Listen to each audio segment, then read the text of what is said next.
వంశీ శ్రీనివాస్కు ఒకే ఒక ప్రశ్న, 16 ఏళ్ల నుంచి నువ్వు ఎందుకు ఉంటున్నావు ఇక్కడ? జేఎన్జే హౌసింగ్ సొసైటీలో ఏమైనా బంగారం దాచుకున్నావా?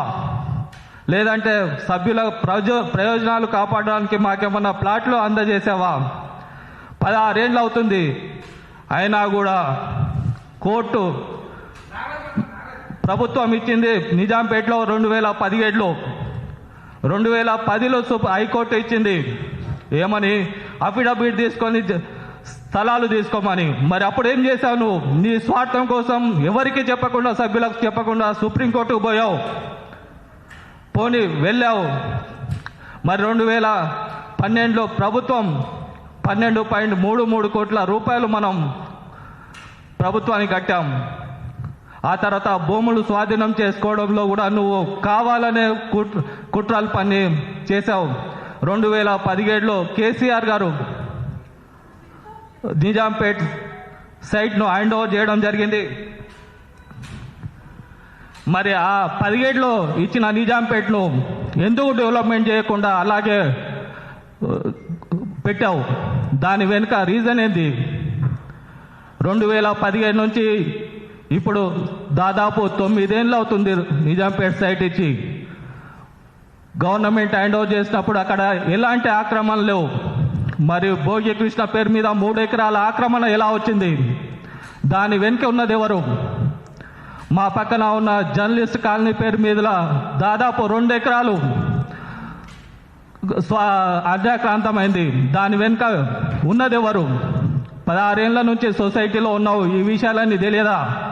నిజంగా నువ్వు సభ్యుల ప్రయోజనాలే కావాలనుకుంటే మరి ల్యాండ్ ఎందుకు ప్రొటెక్ట్ చేయలేకపోయావు? ఎందుకు ఆక్రమణలు వచ్చాయి నీ హయాంలో? దానికి నువ్వు కారణం కాదా?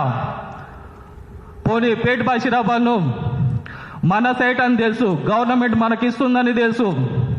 2015 నుంచి కేసీఆర్ 2024 వరకు కూడా ఇవ్వలేదు.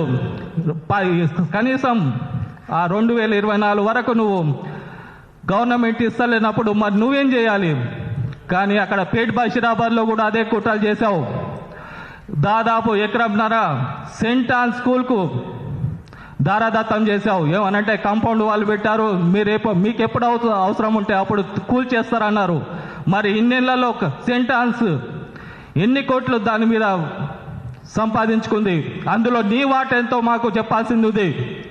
అలాగే 2022 సుప్రీంకోర్టు ఆర్డర్ వచ్చిన తర్వాత, మన కోర్టు కొట్టేసిన తర్వాత శ్రీనివాస్ పేరు మీద, గన్ శ్రీనివాస్ అంటారు, లేదంటే మానేటి శ్రీనివాస్, అతను 2 ఫ్లోర్స్ బిల్డింగ్ కట్టాడు.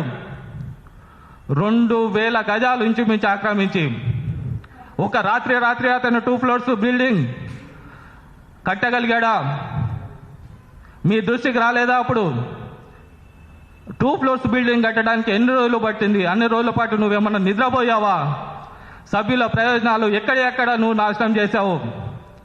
మరి అప్పుడు ఎందుకు ఆపలేవు ఆ బిల్డింగ్ను? హైడ్రాకి ఎందుకు కంప్లైంట్ చేయలేకపోయావు?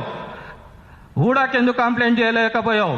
అంటే ఆ 2000 గజాల ఆక్రమణలో నువ్వే ఉన్నావా? ఆ తర్వాత వస్తే రోడ్డు మధ్యలోకి వెళ్ళి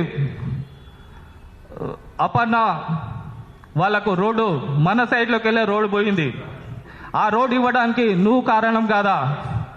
ఇప్పుడు ఏదో రోడ్డు ఆపాము, ఇప్పుడు సభ్యులు యాక్టివ్ అయినారు కాబట్టి మీ ఆటలు సాగడం లేదు.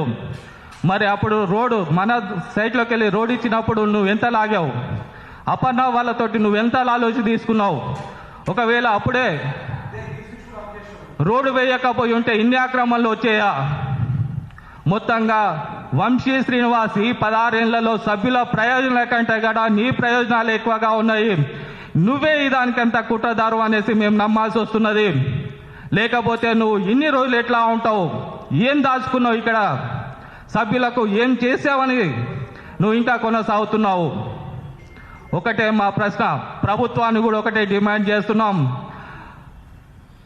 రేవంత్ సార్, మీరు మాకు సంతోషంగా మేము ఇచ్చినందుకు రవీంద్ర భారతిలో చాలా సంతోషపడ్డాం. అన్ని పండుగలన్నీ ఒకటే రోజు వచ్చాయని, చాలా కుటుంబ సభ్యులతో ఒక పెద్ద పండుగ వచ్చిందని అనుకున్నాం. రంజాన్, క్రిస్మస్ అండ్ దసరా అన్ని కలిపి రవీంద్ర భట్టులో మా మొహాలు ఒక 1000 ఫీట్స్ లాగా వెలిగిపోయాయి. మా నవ్వులు ఇక్కడ పోయాయి. అవంతా వంశీ శ్రీనివాస్ కారణం కదా. మరి వంశీ శ్రీనివాస్ కుట్రలు కుతంత్రాలపై ప్రభుత్వం కూడా విచారణ చేయాలని డిమాండ్ చేస్తున్నాను.